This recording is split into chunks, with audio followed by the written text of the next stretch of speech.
Assalamualaikum warahmatullahi wabarakatuh.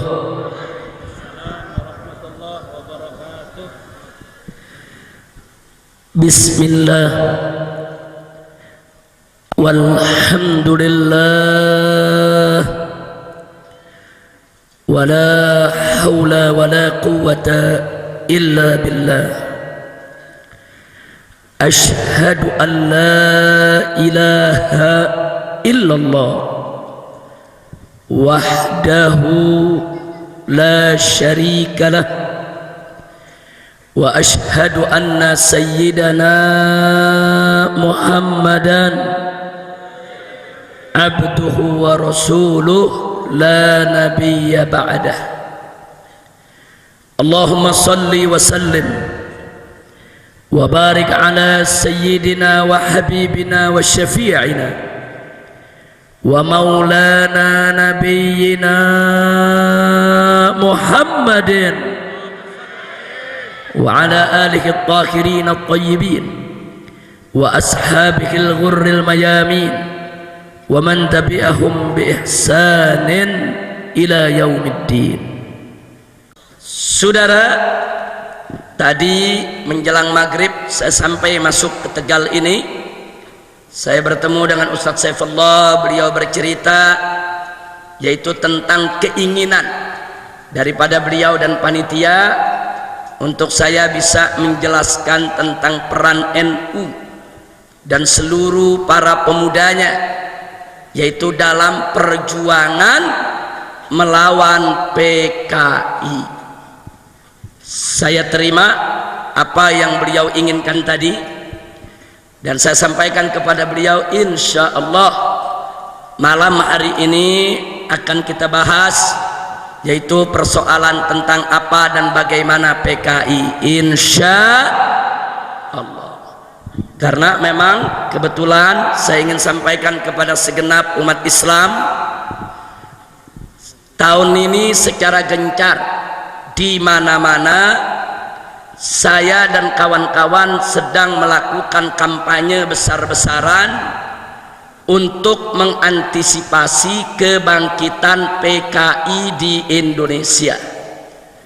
Bahkan sejak bulan Januari tahun 2015 sudah santer kedengaran dari istana bahwa sejumlah LSM komprador, sejumlah komunitas liberal termasuk di dalamnya Komnas HAM, Kontras dan Setara Institut secara resmi menyurati Presiden, menggelar konferensi pers meminta agar Presiden Republik Indonesia Joko Widodo atas nama negara meminta maaf kepada PKI.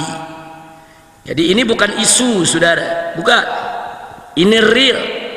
Jadi mereka tulis hitam di atas putih, ada surat, ada konferensi pers, dan terus kami turi, saudara. Ternyata Bapak Presiden goyang, tekanan dari kanan, tekanan dari kiri, terus ditekan sampai puncaknya di bulan Agustus. Karena Bapak Presiden labil, Bapak Presiden dalam tekanan, bahkan ada tanda-tanda kalau beliau akan minta maaf kepada PKI. Sampai Gus Solah, Kiai Haji Salahuddin Wahid hafizahullah ta'ala dari Tebu Ireng, saudara, memberikan pernyataan pers. Beliau katakan jika Presiden minta maaf kepada PKI, maka berarti Presiden telah menyakiti perasaan hati seluruh warga NU di Indonesia. Betul? Enggak sampai di situ, bahkan ditegaskan kembali oleh Al-Muhtaram Al-Mukarram Kiai Haji Hasim Muzadi, mantan Ketua Umum PBNU, saudara, yang saat ini beliau menjadi salah satu anggota One Team Press, Dewan Pertimbangan Presiden.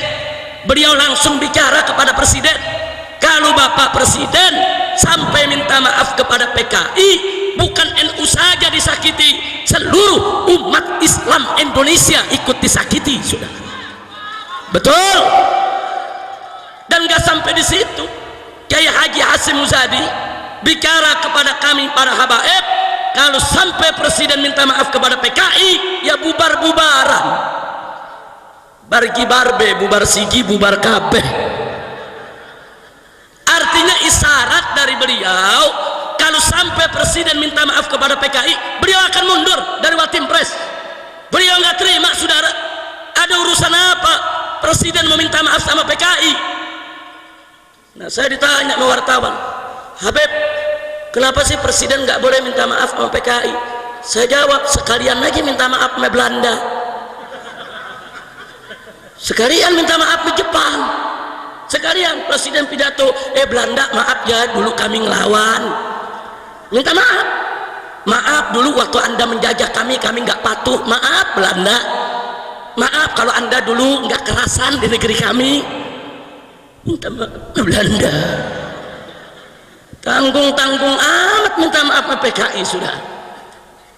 Bukan pada tempatnya, saudara. Tadinya kita pikir, saudara, sebelum bulan Januari ini cuman rumor, cuman isu. Ternyata tidak. Betul-betul presiden meminta maaf kepada PKI, saudara. Akhirnya kami keliling, kami datang ke DPR, kami datang ke MPR, kami datang ke Panglima TNI, kami datang ke Kapolri, kami datang ke Pangkostrat, kami datang ke seluruh lembaga tinggi negara, saudara. Dan akhirnya tanggal 16 Agustus kami gelar parade tauhid yang diikuti oleh 500.000 umat Islam dari semua elemen, saudara. Ada NU-nya, ada Bansernya, ada Muhammadiyahnya, ada Persisnya, ada Wasdiyahnya. Rame-rame kita turun di Jakarta, kita putihkan di Jakarta, kita nyatakan haram presiden minta maaf kepada PKI, saudara. Takbir, sallu ala nabi. Nah, sekarang pertanyaannya, kenapa sampai kita haramkan? Ada orang protes, Habib Rizik jangan sembarangan bilang haram. Kan ajaran Islam mengajarkan kita untuk saling memaafkan, minta maaf kepada orang, baik kita salah atau tidak salah. Kenapa Habib Rizik haramkan? Saudara, mereka yang bicara semacam itu tidak paham sejarah. Mereka nggak ngerti sejarah. Mereka tidak paham bagaimana dulu PKI, saudara, mengkhianati Republik ini. Saudara, kenapa saat ini banyak generasi muda kita yang tidak paham tentang PKI, saudara? Sebelum saya uraikan sejarah PKI secara tuntas, catat baik-baik, saudara. Pertama, sebelum reformasi tahun 1998, saudara, pengkhianatan PKI itu masuk dalam kurikulum pendidikan nasional Indonesia, saudara. Dari SD sampai SMA, dari Sabang sampai Merauke, semua siswa-siswi, murid-murid pelajar Indonesia selalu diajarkan tentang pengkhianatan PKI di tahun 1948 dan di tahun 1965, saudara. Tapi begitu reformasi tahun 1998, pengkhianatan PKI hilang dari buku pelajaran, lenyap dari kurikulum, saudara. Yuk kita bertanya, apa yang harus kita tanyakan, saudara? Siapa itu orang kuat yang mampu menghapus PKI dari kurikulum, saudara? Kalau orang biasa, orang lemah, nggak bisa menghapus kurikulum PKI, saudara. Kurikulum PKI secara nasional dihapus sampai hari ini.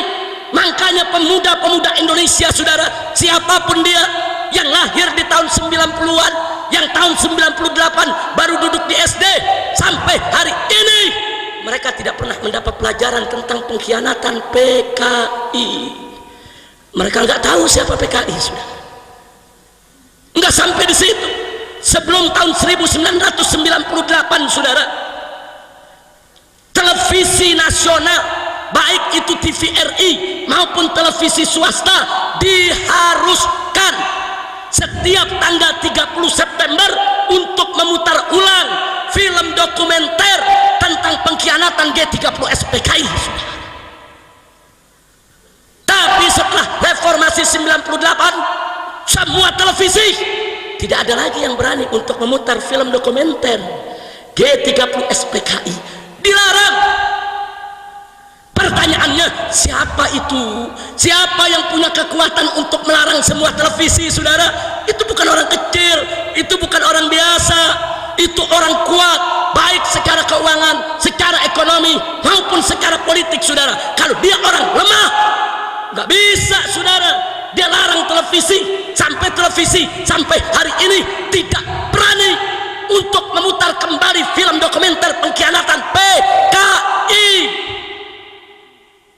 Waktu film itu disetel dari Sabang sampai Merauke, di kampung-kampung orang lihat, orang dengar, orang tonton, orang tahu kebiadaban PKI, saudara.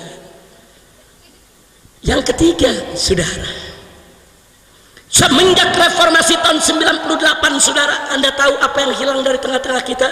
Dulu sebelum tahun 98, setiap orang akan menjadi pejabat publik, mau jadi bupati, mau jadi wali kota, saudara, mau jadi gubernur, mau jadi anggota dewan, baik dari DPR tingkat pusat sampai daerah, wajib untuk mengikuti litsus, saudara.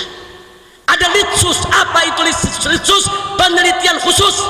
Si calon pejabat diperiksa, saudara, bagaimana kaitannya dengan PKI dari semua aspek, saudara, baik kekerabatan, pertemanan, pergaulan, sampai kepada pemahaman dan ideologinya, saudara. Kalau teridentifikasi seorang calon pejabat ada paham-paham PKI, ditolak, nggak bakal dilantik, dibatalkan.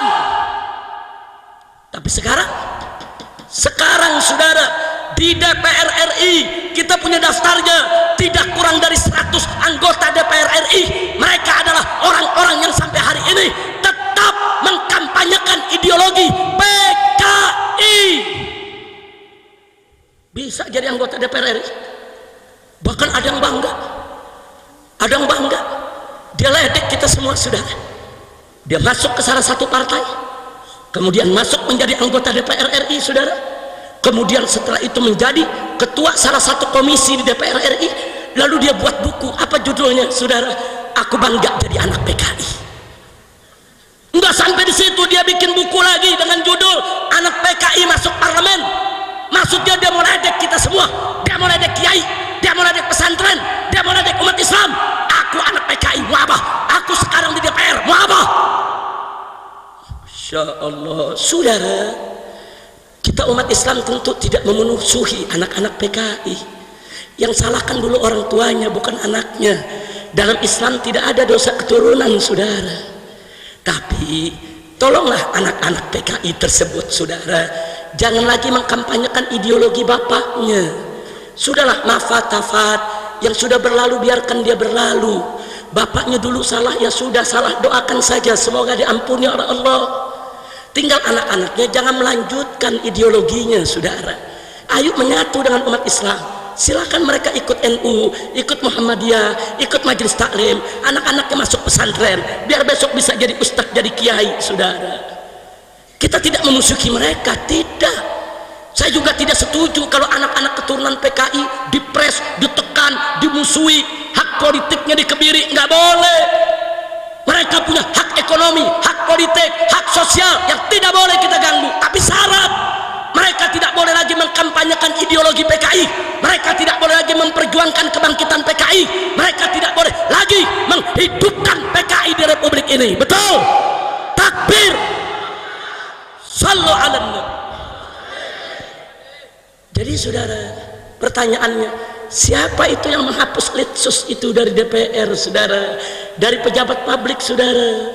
Itu bukan orang biasa.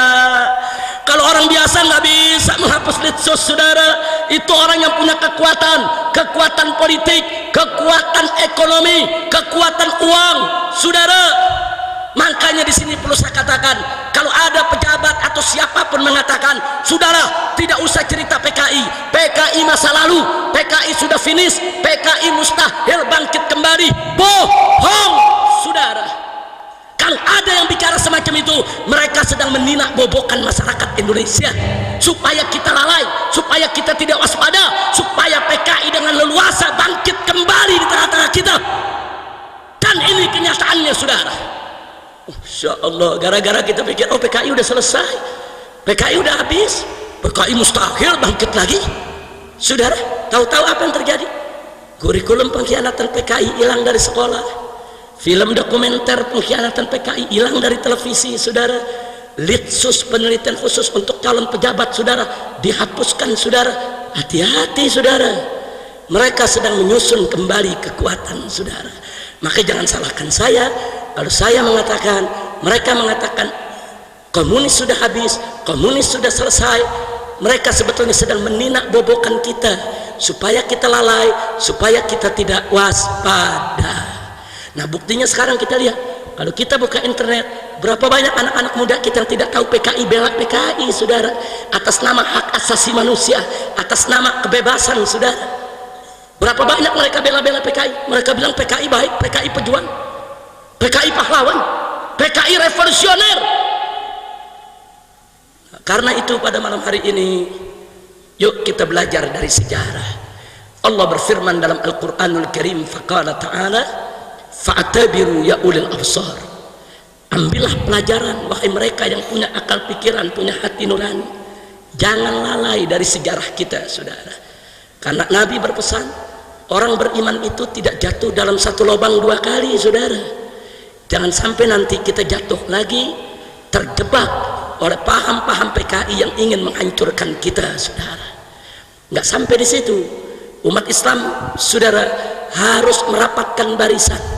Jangan melulu kita ribut soal khilafiyah di antara kita saudara.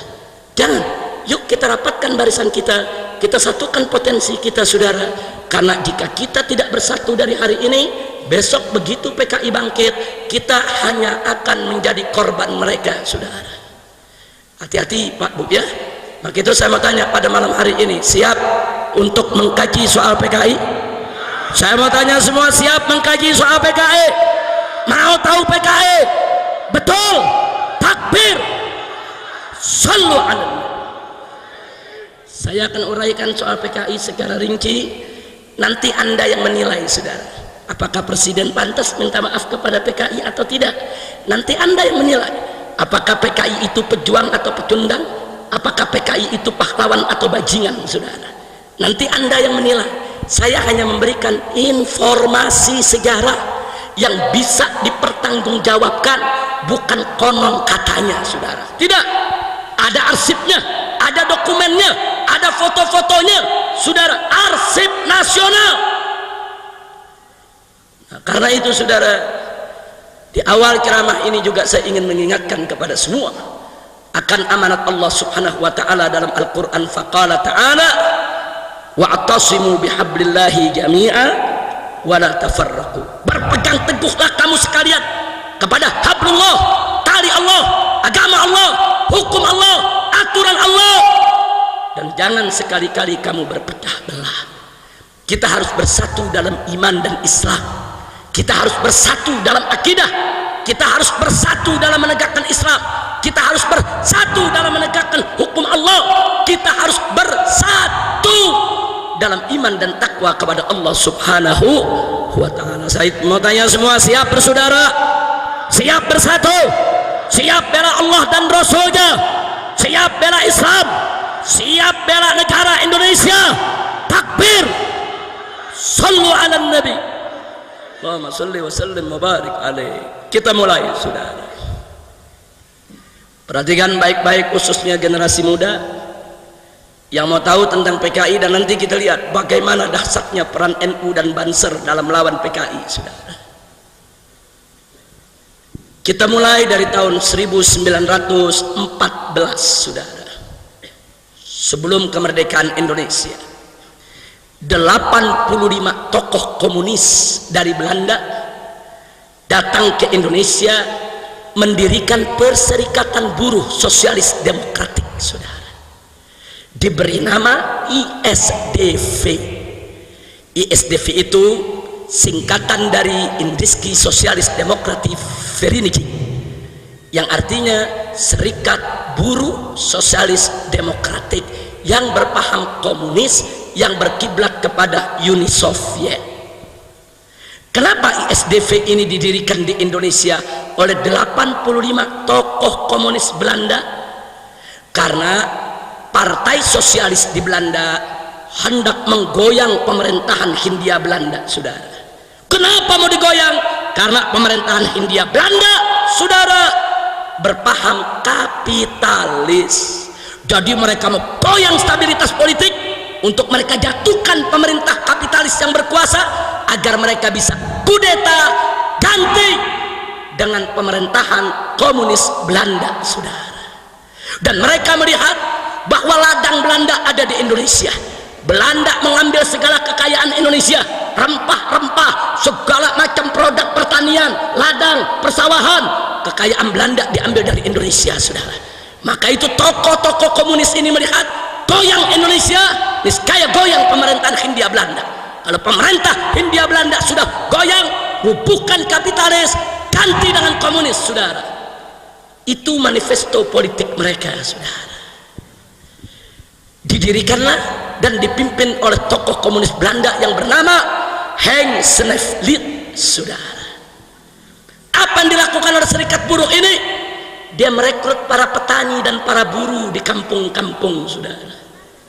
Buru-buru perkebunan, buru-buru pelabuhan, saudara, buru-buru stasiun, terminal, di mana-mana, pabrik-pabrik, mereka rekrut, termasuk para petani, saudara, dengan janji kalau ikut ISDV mereka akan terlindungi secara hukum maupun politik, saudara, karena mereka resmi disetujui oleh pemerintah Belanda, sehingga pemerintah Belanda nggak sembarangan berani ganggu buruh dan tani. Dengan janji itu, saudara, berapa banyak rakyat yang tergoda, terjebak ikut ISDV, saudara, karena ada janji perlindungan, ada janji keamanan, saudara. Mereka ikut rame-rame. 3 tahun kemudian, di tahun 1917, saudara, ISDV terang-terangan membentuk DSI, Dewan Soviet Indonesia, saudara. Dia tunjukkan warnanya kalau dia bekerja sama dengan Uni Soviet yang ketika itu menjadi biang komunisme internasional, biang komunisme dunia, saudara. Ternyata ISDV dilindungi secara politik internasional oleh Uni Soviet. Lalu apa yang terjadi setelah itu, saudara? Atas arahan Uni Soviet, di tahun 1917 ISDV menggerakkan petani, menggerakkan buruh. Mereka tes gas, mereka coba-coba, saudara, bikin percobaan kerusuhan. Mereka bakar pabrik, mereka bakar perkebunan, mereka bakar pertokoan, saudara, di mana-mana. Tes gas, mereka mau uji coba, saudara, bisa tidak menggoyang Belanda, saudara. Akhirnya, saudara, mereka semua ditangkap oleh Belanda.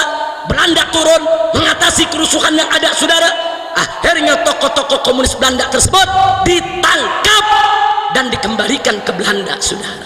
Hanya beberapa gelintir yang dinyatakan tidak bersalah diizinkan untuk tidak kembali, saudara. Tapi yang kesian adalah petani dan buruh, saudara. Mereka ditangkapi oleh Belanda, yang ditembak mati, yang digantung di jalanan, yang dibui, yang dipenjara, saudara, disiksa setiap hari. Orang Belandanya ditangkap, dipulangin ke Belanda, selesai. Tapi orang kita dikorbankan, saudara. Itu yang dilakukan ISDV.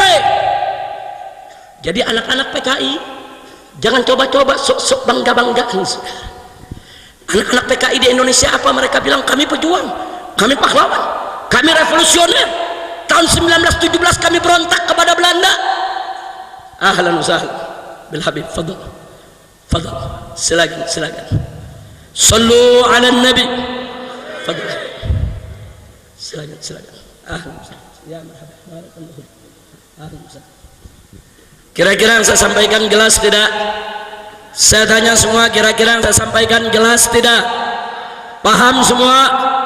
Betul? Jadi anak-anak PKI sekarang, saudara, mereka apa mereka bilang? Perhatikan semua, ini penjelasan sejarah yang amat penting. Tolong perhatikan semua, jangan sampai luput dari perhatian. Jadi saudara, anak-anak PKI sekarang lewat internet apa mereka bilang? Kami pejuang, kami revolusioner. Dulu tahun 1917 kami lawan PKI. Sebelum yang lain berani melawan PKI, kami yang sudah melawan PKI. Bohong. ISDV ketika itu melawan Belanda Indonesia, bukan untuk kelahiran NKRI. Mereka melawan Belanda, saudara, hanya untuk menggulingkan pemerintahan kapitalis diganti dengan pemerintahan komunis. Mereka kerja untuk Belanda, mereka kerja untuk komunis Soviet, mereka kerja bukan untuk kemerdekaan Indonesia, saudara. Betul? Takbir. Makanya jangan tertipu, saudara, dengan pemutarbalikan sejarah. Makanya anak-anak muda yang gak baca sejarah, mereka pikir betul PKI pejuang, saudara. Tunggu dulu, suruh bicara sama yang ngerti sejarah, jangan mereka bicara sama yang tidak ngerti sejarah, saudara. Kira-kira jelas tidak? Paham semua? Baik, kita lanjutkan, saudara. Tahun 1917 setelah terjadi kerusuhan, ditangkap tokoh-tokoh Belanda, tapi ISDV tidak dibubarkan oleh Belanda, saudara. Dengan pertimbangan Belanda mencoba untuk memanfaatkannya karena sudah punya cabang sampai ke daerah, saudara. Akhirnya ISDV tetap diizinkan ada, tapi dalam kontrol ketat pemerintah Hindia Belanda. Nah, saudara, karena dikontrol, orang-orang Belanda memilih hanya menjadi pembina dan penasehat. Diangkatlah Semaun dari Surabaya dan Darsono dari Solo untuk memimpin ISDV yang di tahun 1920 mengganti nama menjadi PKH, Perserikatan Komunisme Hindia Belanda, saudara. Bukan ISDV lagi namanya PKH. Yang pimpin bukan orang Belanda lagi, tapi Semaun dari Surabaya dan Darsono dari Solo, saudara. Kita lanjutkan, saudara. Setelah itu di tahun 1924 digelar konferensi Perserikatan Komunisme Hindia yang disingkat PKH di kota Semarang, Jawa Tengah, saudara.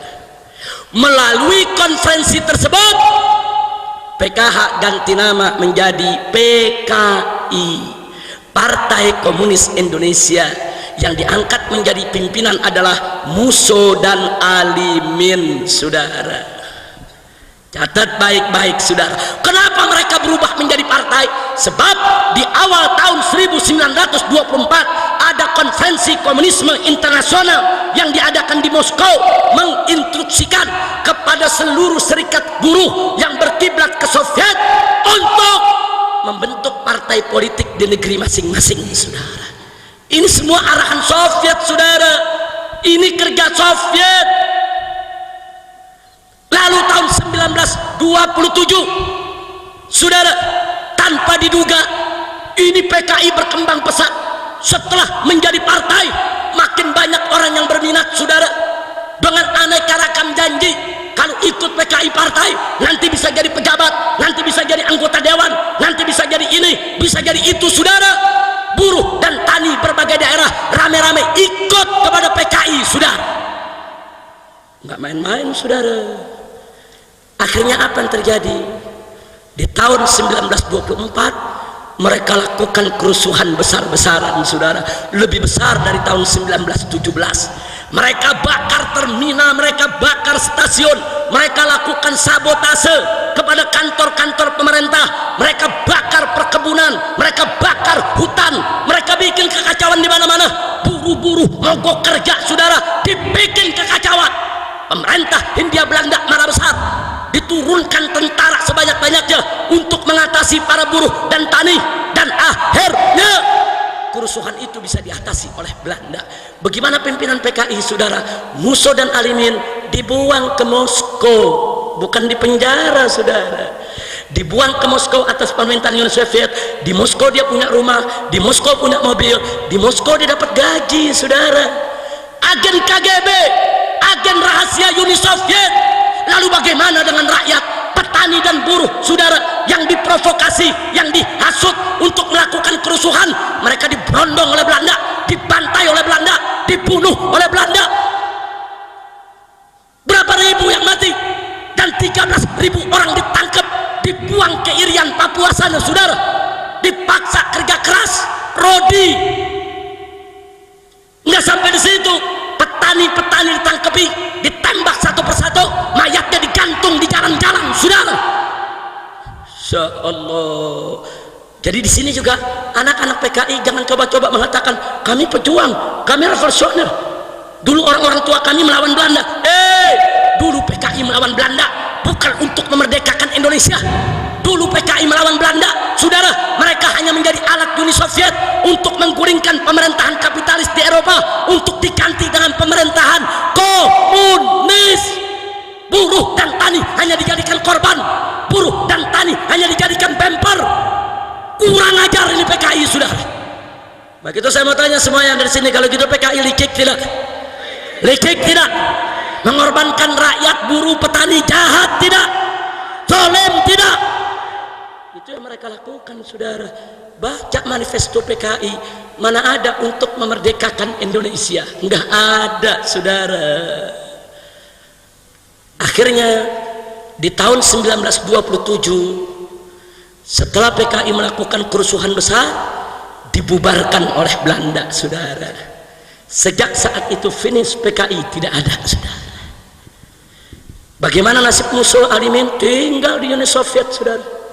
Dibina, dididik oleh KGB, dan setiap tahun Musul dan Alimin selalu hadir dalam konferensi komunis internasional di Berlin, Jerman, di Beijing, Cina, dan di Moskow, Uni Soviet, mengatasnamakan Indonesia, saudara. Jadi biar anda tahu ini kaki tangan Uni Soviet, tapi mereka nggak balik ke Indonesia, saudara. Singkat cerita, menjelang kemerdekaan Republik Indonesia tahun 1945, tokoh-tokoh nasional bersama para kiai kita kumpul musyawarah, saudara, untuk merumuskan bagaimana kelak bentuk dan dasar negara Indonesia jika merdeka, saudara. Siapa yang terlibat di sana? Satu, almarhum wal maghfurullah Kiai Haji Abdul Wahid Hashim, putra pendiri NU, Hadratus Syekh Al-Alimul Allamah Kiai Haji Hasim Asy'ari radhiyallahu taala anhu wa an jami'il muslimin. Tokoh nomor satu NU hadir, saudara, dalam musyawarah untuk melahirkan NKRI. Yang kedua adalah almarhum wal maghfurullah Kiai Haji Abdul Qahar Mudzakkir, pimpinan Muhammadiyah ketika itu, saudara. Dan yang ketiga adalah almarhum wal maghfurullah Kiai Haji Agus Salim, yang ketika itu menjadi pimpinan Sarekat Islam, saudara.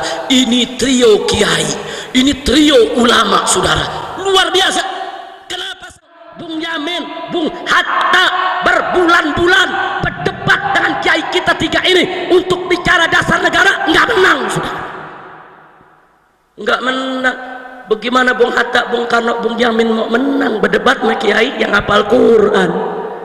Al-Quran 30 juz dihafal, apalagi Pancasila 5 butir. Betul? Betul? Makanya nggak menang, saudara. Bung Hatta, Bung Karno, Bung Yamin ngotot Indonesia harus menjadi negara sekuler, saudara. Sebagaimana tadi Ibu Nyai, wakil bupati kita, mengatakan negara nggak bisa dipisah dari agama. Itu prinsip NU dari semenjak berdiri, saudara. Ketika itu Bung Hatta, Bung Karno, Bung Yamin minta negara-negara, agama-agama, politik-politik, agama-agama nggak boleh ada, ini harus menjadi negara sekuler. Ditentang oleh Kiai Haji Wahid Hasim, ditentang oleh Kiai Haji Agus Salim, ditentang oleh Kiai Haji Abdul Qahar Mudzakkir. Tiga ulama ini bersatu, saudara, supaya Indonesia lahir tetap ada di rel agama. Akhirnya mereka berhasil bahwa Indonesia negara berdasarkan ketuhanan. Bahkan ketika itu, saudara, pada tanggal 22 Juni tahun 1945, yang disepakati oleh para founding father, para pendiri bangsa Indonesia adalah Indonesia berdiri atas dasar ketuhanan dengan kewajiban menjalankan syariat Islam bagi pemeluk-pemeluknya, tidak dipaksa buat orang di luar Islam. Tapi pada tanggal 17 Agustus, begitu kita merdeka, Jepang tidak terima ada syariat, saudara. Ditekan Bung Karno, ditekan Bung Hatta, ditekan Bung Yamin supaya syariatnya dihapus, saudara. Akhirnya tanggal 18 Agustus digelar lagi sidang sayang sejuta sayang, saya harus kabarkan kepada masyarakat NU yang ada di Tegal, begitu dikelar musyawarah kembali, trio ulama enggak diundang lagi, saudara. Kiai Haji Wahid Hasim tidak hadir, Kiai Haji Abdul Qahar Mudzakkir tidak hadir, Kiai Haji Agus Salim tidak hadir. Kenapa mereka bertiga tidak diundang? Karena Bung Hatta, Bung Yamin, dan juga saudara Bung Karno, mereka tahu kalau tiga kiai ini diundang nggak menang berdebat, saudara. Mereka udah tahu kok, berbulan-bulan berdebat sama kiai soal dasar negara, saudara, nggak menang. Akhirnya ketuhanan diganti, ketuhanan dengan kewajiban menjalankan syariat Islam bagi pemeluk-pemeluknya, dengan kewajiban dan seterusnya dicoret, dihapus, saudara. Hanya tinggal ketuhanan. Tapi ketika itu orang-orang NU yang hadir, walaupun tidak sekaliber Kiai Hasim, Kiai Wahid Hasim, orang-orang Muhammadiyah yang hadir termasuk Ki Bagus, saudara, mereka protes, mereka tentang, terjadi perdebatan. Akhirnya kelompok Islam mengalah, tapi dengan syarat boleh dihapus dengan kewajiban menjalankan syariat Islam bagi pemeluk-pemeluknya, tapi syarat ketuhanannya ditambah yang Maha Esa. Bung Karno setuju, Bung Hatta setuju, saudara. Begitu juga Bung Yamin. Jepang juga nggak keberatan, saudara. Inilah, saudara, inilah pertolongan Allah. Wa yamkuruna wa yamkurullah wallahu khairul makirin. Mereka berusaha menghapus syariat dari dasar negara, dihapus, tapi tanpa mereka sadari syariat dihapus, tauhid yang datang, saudara. Saya mau tanya, ketuhanan yang Maha Esa, saudara, siapa Tuhan yang Maha Esa? Jawab yang kompak, siapa Tuhan yang Maha Esa? Siapa Tuhan yang Maha Esa? Siapa Tuhan yang Maha Esa? Syariat dihapus, gantinya tauhid, saudara. Subhanallah. Jepang nggak sadar, saudara, syariat hilang, diganti tauhid, naik pangkat, saudara. Alhamdulillah. Itu cerdasnya orang NU dulu, itu cerdasnya orang Muhammadiyah dulu, itu cerdasnya para kiai dulu yang berjuang untuk mendirikan negara Republik Indonesia. Bagus tidak? Bagus tidak? Saya tanya, kalau begitu jasa NU dalam mendirikan NKRI besar tidak? Besar tidak? Nggak bisa dihapus dari lembaran sejarah, saudara. Tanpa NU jangan mimpi NKRI ini hadir, tanpa NU jangan mimpi Pancasila itu ada, saudara. Tanpa NU jangan mimpi dasar negara kita ketuhanan yang Maha Esa. Dengan izin Allah Subhanahu wa Ta'ala, dengan rahmat dan berkahnya, NU Muhammadiyah Syarikat Islam saat itu bersatu untuk melahirkan NKRI yang berdasarkan ketuhanan yang Maha Esa. Sekali lagi bersyukur, alhamdulillah. Kira-kira jelas tidak? Nah, saya mau tanya, ada PKI ikut rapat? Nggak ada.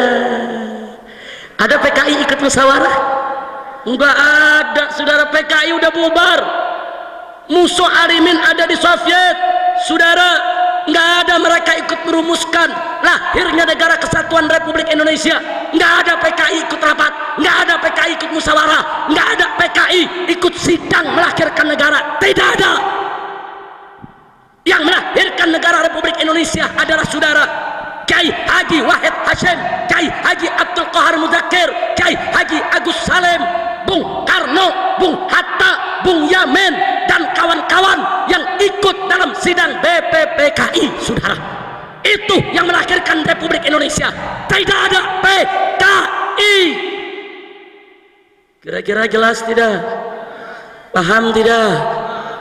Alhamdulillah. Ada PKI ikut dalam melahirkan Republik? Ada, saudara. Lanjut. Panjang ini. Lanjut jangan. Udah malam. Udah terus. Mau hujan. Warabobo. Lanjut. Nih bisa panjang sampai pagi nih. Boleh sampai pagi? Boleh sampai pagi? Ente sampai pagi, aneh pulang. Masya Allah. Baik, kita lanjutkan, saudara. Tibalah kemerdekaan Republik Indonesia. pada tanggal 17 Agustus tahun 1945.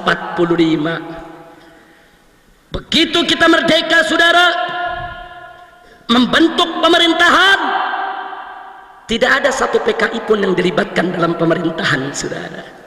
Yang terlibat dalam pemerintahan adalah tokoh-tokoh nasional dan para ulama, para kiai dari NU, Muhammadiyah dan Sarekat Islam.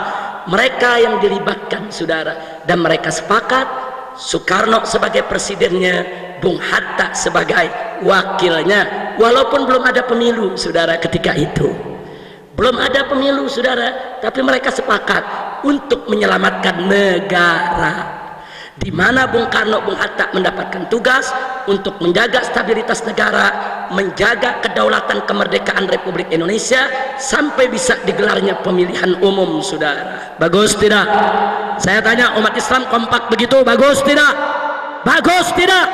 Siap kompak semua? Takbir! Kita kompak merdeka, saudara.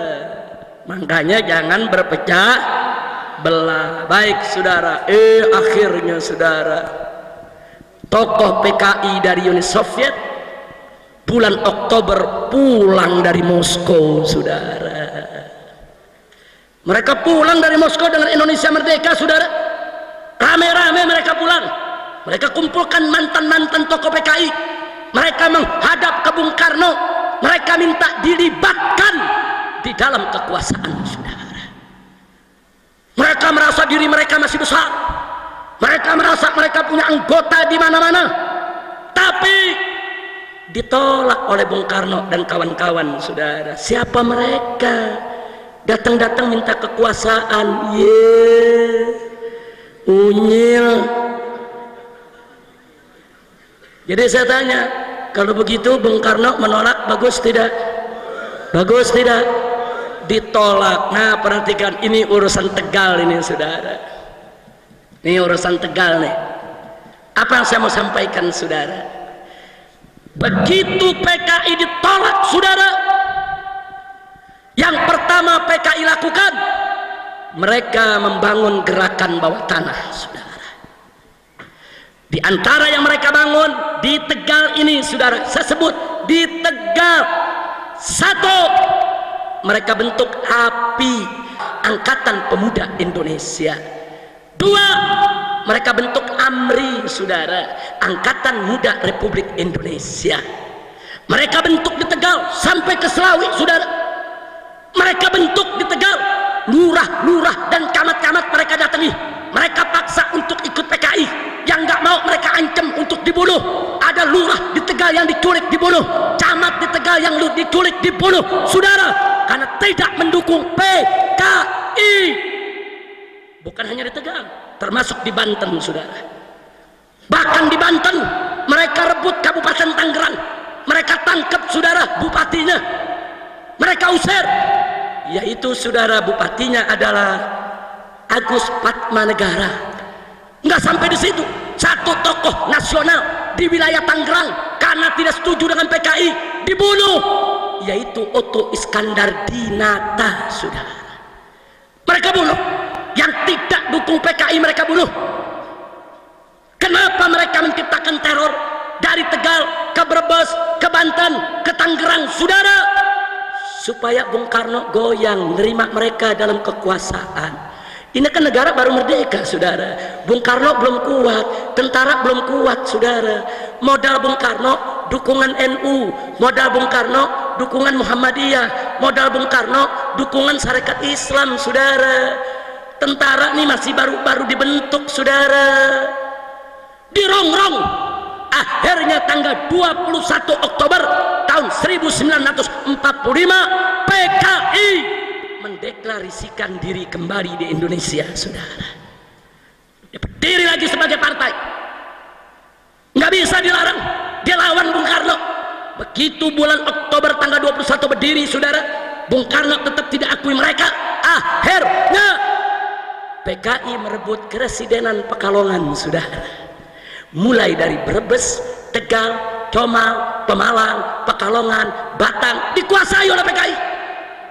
Tentara-tentara di Tegal ditangkepi, lurah camat di Tegal ditangkepi, dibunuh. Kiai-kiai coba melawan, sembelih, saudara. Enggak main-main, saudara. Supaya Anda tahu apa mereka lakukan. Kenapa mereka begitu, saudara? Kenapa mereka begitu? Kenapa mereka lakukan itu semua, saudara? Bahkan Bupati Lebak, Raden Hardi Winangun, saudara, mereka bunuh, mereka sembelih. Kenapa mereka lakukan? Mereka menekan Bung Karno supaya mereka dilibatkan dalam kekuasaan, saudara. Dan akhirnya mereka berhasil, saudara. Tahun 1947 Bung Karno berunding dengan PKI. Akhirnya sepakat, presidennya Bung Karno, wakil presidennya Bung Hatta, dan perdana menterinya adalah Amir Sarifuddin, tokoh PKI. Amir Sarifuddin Harahap, saudara, asal dari Sumatera Utara tapi berkawan akrab dengan Musso dan Alimin, saudara. Dia menjadi perdana menteri. Begitu jadi perdana menteri, nggak ada lagi lurah yang diculik, nggak ada lagi camat yang dibunuh. Loh kok nggak ada? Kan yang nyulik dia, nggak kan yang bunuh dia. Makanya begitu mereka jadi tenang, nggak ada penculikan, nggak ada pembunuhan. Artinya PKI dibangun dengan gerakan teroris, PKI dibangun dengan pengancaman, intimidasi, teror, pembunuhan. Kalau gitu saya mau tanya, kalau gitu PKI, saudara, saya mau tanya, pejuang atau pecundang? Pahlawan atau bajingan? Nggak sampai di situ, saudara. Nggak sampai di situ. Cirebon mereka serbu, tentaranya mereka tangkapi, semua senjatanya mereka lucuti, sampai Istana Langkat di Sumatera Utara, saudara, mereka serbu, sultannya mereka bunuh, keluarganya mereka bantai, harta bendanya semua mereka rampas. Mereka halalkan untuk merampas harta benda siapa saja yang tidak sejalan dengan mereka. Insya Allah. Jadi PKI saat itu di Jawa Tengah cukup kuat, saudara. NU di Jawa Tengah ketika itu cukup terjepit, saudara, tapi NU tetap solid. Pembelaannya terhadap ulama luar biasa, khususnya para pemuda Ansor dan Banser, saudara. Lanjut. Para ulama marah, NU marah, Muhammadiyah marah, Syarikat Islam marah, protes. Kenapa PKI bisa menjadi perdana menteri, saudara? Tapi Bung Karno menenangkan. Bung Karno ini orangnya baik, husnudzon, berpikir untuk negara. Apa kata Bung Karno? Kalau mereka bisa kita rangkul untuk kedaulatan negeri kita, kenapa tidak? Ini Belanda ngancam mau datang lagi. Jangan sampai nanti Belanda datang kita pecah belah. Sudahlah kita rangkul, yang penting kita bersatu untuk lawan Belanda, saudara. Ingat, Bung Karno, saudara, ketika itu posisinya masih lemah, baru merdeka. Jadi Bung Karno harus berpikir panjang untuk tidak menciptakan konflik sesama anak bangsa, saudara. Wajar, makzur, nggak bisa disalahkan saat itu putusan Bung Karno, saudara. Jelas tidak? Tapi akhirnya PKI memanfaatkan kesempatan.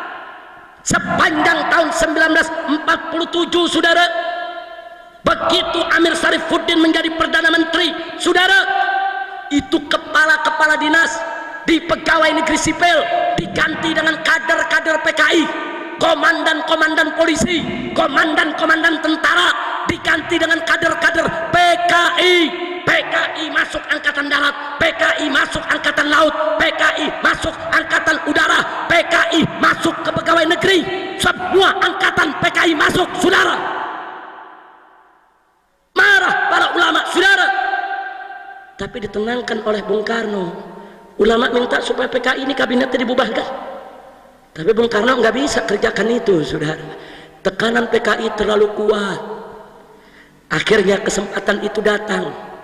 Tanggal 17 Januari tahun 1948, pemerintah Indonesia melakukan perjanjian dengan pemerintah Belanda dalam perjanjian Renville, saudara.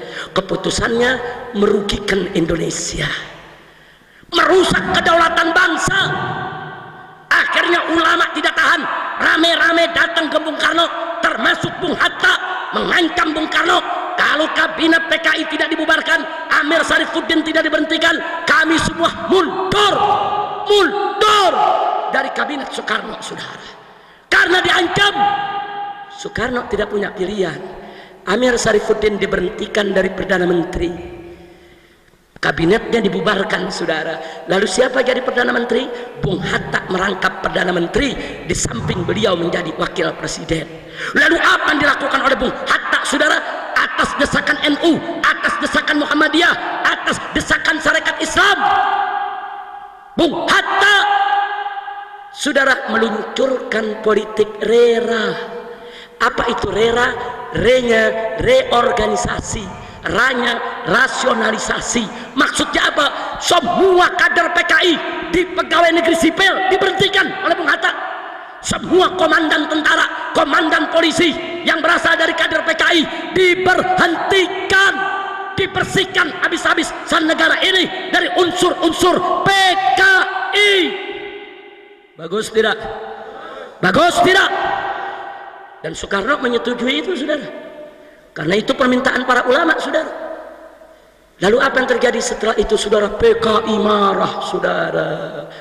Digelarlah pada bulan Agustus tahun 1948 Kongres PKI secara besar-besaran, saudara. Hasilnya, saudara, tanggal 5 September Musso datang menghadap ke Bung Karno. Apa Musso bilang? Kami PKI minta kepada presiden untuk berkiblat kepada Uni Soviet. Nggak apa-apa PKI nggak masuk dalam kekuasaan, tapi kiblat Indonesia harus ke Uni Soviet, saudara.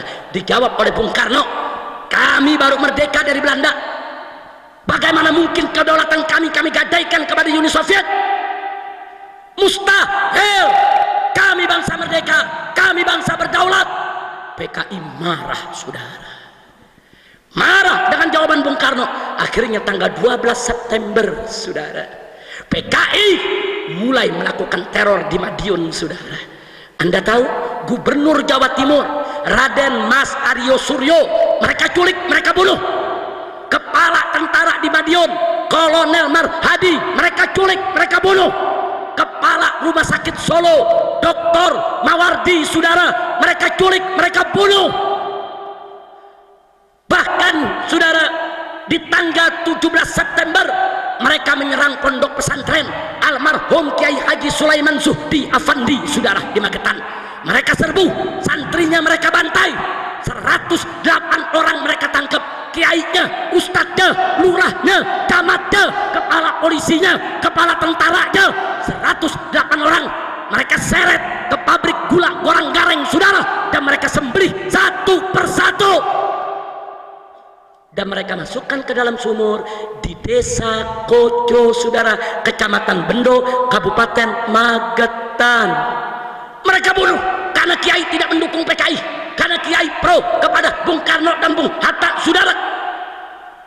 Supaya kita tahu, besoknya setelah membunuh Kiai, saudara, tanggal 18 Septembernya mereka deklarasikan bahwa Madiun dan sekitarnya, saudara, menjadi negara baru dengan nama Negara Republik Soviet Indonesia. Presidennya Musso, Perdana Menterinya, saudara, Amir Sarifuddin. Kira-kira jelas tidak? Saya tanya, khianat bukan itu? Jawab yang kompak, khianat tidak itu? Khianat tidak itu? Nggak sampai di situ, saudara. Kader-kader PKI yang di tentara, kader-kader PKI yang di polisi yang dipecat oleh Bung Hatta, mereka mengambil alih lagi posisi di Jawa Tengah, saudara. Akhirnya apa yang terjadi besoknya? Mereka rebut setelah Madiun, mereka rebut Magetan, mereka rebut Ponorogo, kemudian mereka keliling, mereka rebut Cepu, Rembang, Wonogiri, Sukoharjo, saudara, Purwokerto, hampir seluruh Jawa Tengah mereka rebut, saudara. Soekarno tidak berdaya. Soekarno panggil Panglima Besar Jenderal Sudirman, ditugaskan oleh Bung Karno untuk menyelesaikan persoalan Jawa Tengah harus dipulihkan. Sementara tentara-tentara di Jawa Tengah sudah dilucuti oleh PKI, saudara. Akhirnya tentara Siliwangi dari Jawa Barat dan tentara dari Jawa Timur semua merapat ke Jawa Tengah di bawah pimpinan Panglima Besar Jenderal Sudirman. Tanggal 30 September Madiun direbut kembali oleh Panglima Besar Jenderal Sudirman, saudara. Dan akhir bulan November baru seluruh Jawa Tengah bisa dikuasai kembali oleh NKRI, saudara. Tapi apa yang terjadi? Begitu 30 September PKI terusir dari Madiun, mereka meluncur ke arah Magetan sepanjang jalan. Mereka bantai penduduk, sepanjang jalan mereka bunuh orang, sepanjang jalan mereka tangkap, mereka ikat, mereka seret. Saudara, ribuan orang mereka tawan, ribuan orang mereka sandera, mereka bawa ke pabrik gula Goranggareng dan ke pabrik gula Alas Tewu. Saudara, satu persatu disembelih. Saking banyaknya yang disembelih, darah yang mengalir sampai ke betis kaki manusia. Saudara, ini PKI ini. Saudara, kiai dibunuh, pesantren dibakar, jenderal dibunuh, pejabat dibunuh. Ini PKI. Tapi alhamdulillah saudara, bulan November Musuh Alimin tertangkap dan dihukum mati, dieksekusi oleh tentara, saudara. Dan seluruh Jawa Tengah akhirnya bisa diambil alih kembali. Alhamdulillah. Saya mau tanya jujur, kira-kira PKI kalau udah begitu pantasnya dibubarin tidak? Jujur, jawab yang kompak. Bubarin jangan? Bubarin jangan? Khianat tidak? Zalim tidak? Biadab tidak? Tapi sayang, sejuta sayang, Bung Karno memutuskan tidak membubarkan PKI, saudara. NU protes, Muhammadiyah protes. Apa jawab Bung Karno? Yang salah kan yang di Madiun, PKI yang lain kan nggak terlibat. Jangan kesalahan sebagian oknum dilimpahkan kepada semua PKI. Itu alasan Bung Karno, saudara. Akhirnya PKI tidak dibubarkan, melainkan PKI menggelar kongres kembali tahun 50 dan mengganti kepemimpinan, saudara. Karena musuh udah dihukum mati, Alimin udah dihukum mati. Kali ini yang memimpin adalah DN Aidit, Dipo Nusantara Aidit, saudara. Dan satu lagi adalah Nyoto. Tahun 50, saudara, mereka menjadi pimpinan PKI. Apa yang mereka buat, saudara? Ini mereka habis berontak, habis bunuh orang, habis bantai kiai. Bagaimana caranya supaya rakyat melupakan itu, saudara? Mereka tahu rakyat cinta Bung Karno, rakyat hormat Bung Karno. Akhirnya mereka memakai politik, jilat habis-habisan Bung Karno, saudara. Mereka pakai politik menjilat, saudara. Mereka jilat, mereka banggakan Bung Karno, mereka puji-puji Bung Karno, segala program Bung Karno mereka dukung. Tidak ada mereka tolak. Siapa nyerang Bung Karno, mereka lawan habis-habisan. Dan mereka berhasil mengambil hati Bung Karno, saudara. Akhirnya Bung Karno sangat akrab kepada mereka, sehingga akhirnya mereka diizinkan untuk ikut pemilihan umum pertama di Indonesia tahun 1955. Begitu ikut pemilu, mengejutkan. Mereka menang jadi 4 besar, saudara. Ketika itu 4 besar partai, saudara, yang menang pemilu, saudara, NU, Masyumi, PNI, partainya Bung Karno, dan PKI. 4 besar. Saat itu, saudara, yang milih PKI 1.500.000 orang. Itu anggota PKI di Indonesia, saudara. Di tahun 55 mereka bisa bangkit lagi, saudara. Akhirnya setelah pemilu 55, saudara, di tahun 57 ulama melihat PKI ini berbahaya. PKI ini masuk ke kampung-kampung, menipu orang, menjebak orang, menyerang agama, saudara, menyerang kaum sarungan, menghina kiai. Akhirnya digelarlah Musyawarah Ulama Indonesia di Palembang pada tahun 1957, saudara. Hasilnya meminta kepada Presiden Bung Karno untuk membubarkan PKI. Tapi sayang, sejuta sayang, permintaan para ulama tidak dikabulkan oleh Bung Karno, saudara. Alasan Bung Karno, PKI baik, PKI sudah insaf, PKI sudah sadar, PKI nggak melakukan kesalahan lagi, mereka dukung program kita semua, kenapa mesti dibubarkan? Akhirnya tahun 1958 segelintir tokoh agama bergabung dengan segelintir tentara yang kecewa kepada Bung Karno karena memanjakan PKI. Mereka mengoreksi Bung Karno dengan terjadi pemberontakan PRRI di Sumatera, saudara. Sebetulnya itu pemberontakan koreksi terhadap Bung Karno. Sejumlah saudara militer dan sejumlah tokoh agama nggak terima Bung Karno begitu manjakan PKI, begitu beri kesempatan kepada PKI. Tapi PRRI tidak kuat, saudara.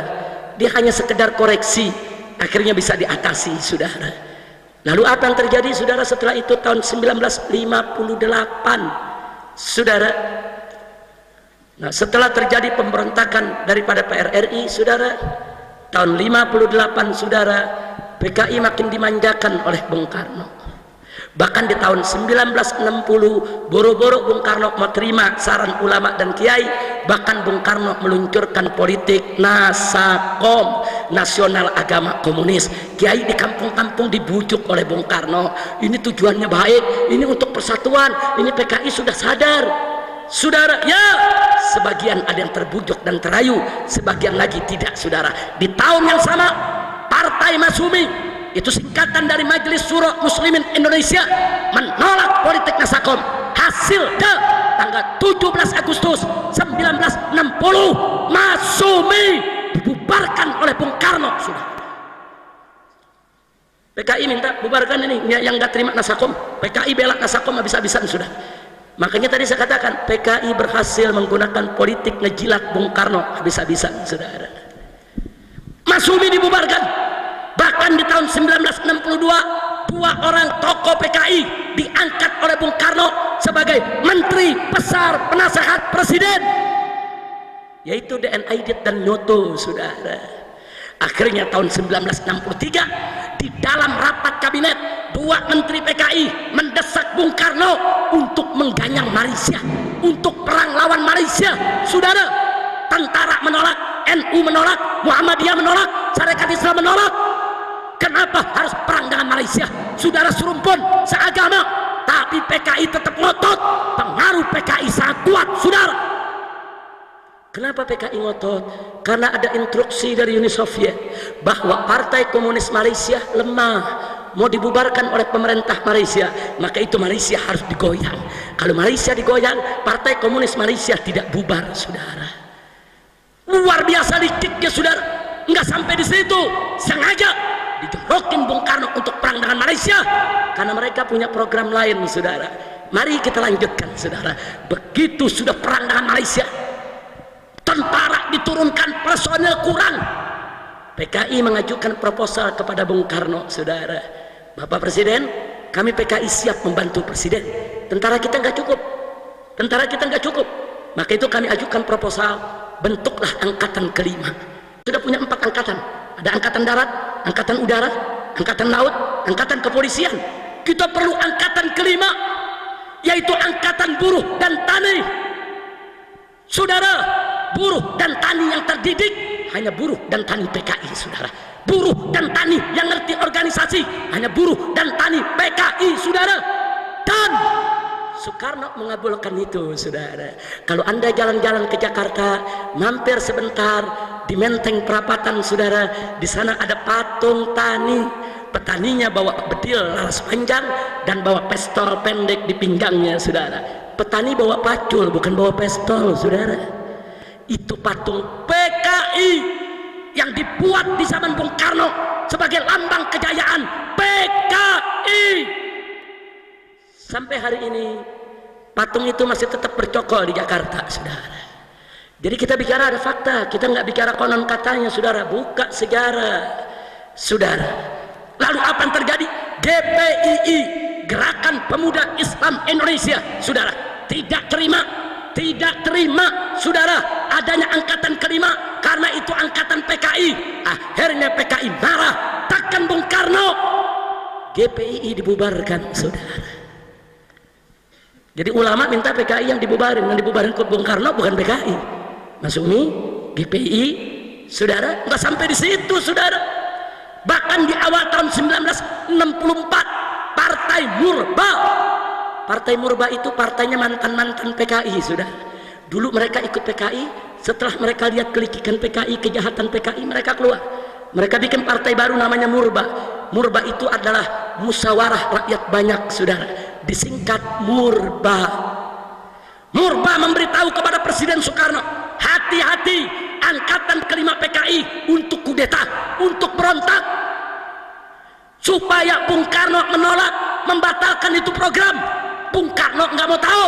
Akhirnya Partai Murba dibubarkan juga. PKI senang, saudara. Tahun 65 ini bagian akhir, saudara. Masuk tahun sebelum tahun 65, saudara. Begitu Masumi dibubarkan, kemudian GPII dibubarkan, Murba dibubarkan, banyak ulama protes saudara, tahun 63 64. Ulama protes rame-rame. PKI tekan Bung Karno, tangkap itu semua kiai yang protes, dan akhirnya kiai-kiai ditangkepi saudara. Almarhum Buya Hamka ditangkap, Mawardi Nur ditangkap, Kiai Haji Iskandar Soleh ditangkap saudara, Kiai Haji Yunan Helmi Nasution pimpinan Al-Wasiliyah saudara juga ditangkap saudara. Hampir 30 kiai di Jakarta semua ditangkap oleh Bung Karno dan dijebloskan ke penjara.